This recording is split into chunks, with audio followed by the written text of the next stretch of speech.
खर्च तिजोरीतून गेला होता त्यामुळे। आणि दुसरी गोष्ट म्हणजे आदिलशाही पूर्णतः कमकुवत झाली होती।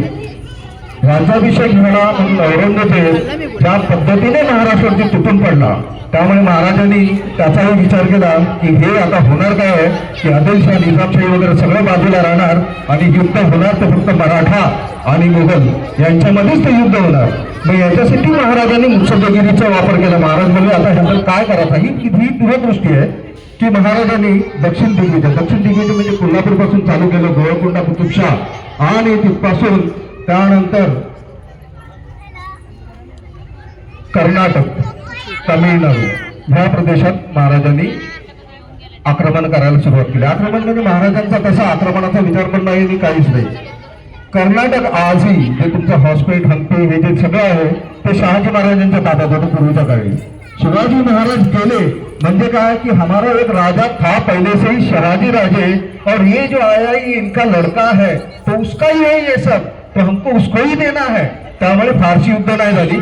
जिंजीचा किल्ला, वेल्लोरचा किल्ला, महाराज कोल्हापूर मार्गे श्रीशैल्यमला दर्शन घेतलं त्यांनी आणि तामिळनाडूमध्ये आले, नाही गोवळकोंडाला गेले। गोवळकोंडा, बागानगर, कुतुबशाहचे मदांना आणि अक्कांना हे दोन वजीर होते, त्यांच्याशी महाराजांनी संगनमत घेतलं आणि सर्व लढाईचा खर्च हा कुतुबशाहने केला त्यावेळी। आणि तिथून महाराज वेल्लोरमध्ये आले। वेल्लोर हा किल्ला मी बघितला, मी आता हल्ली जिंजीवरून आलो, सुंदर किल्ला आणि चारी बाजूने खंदक, हा कधी जिंकूच शकत नाही असा किल्ला। आणि तो महाराजांनी तिथे आपले सैन्य लावले। 1 महिना महाराजांनी तिथे वाट बघितली पण किल्ला काही हाती येईना।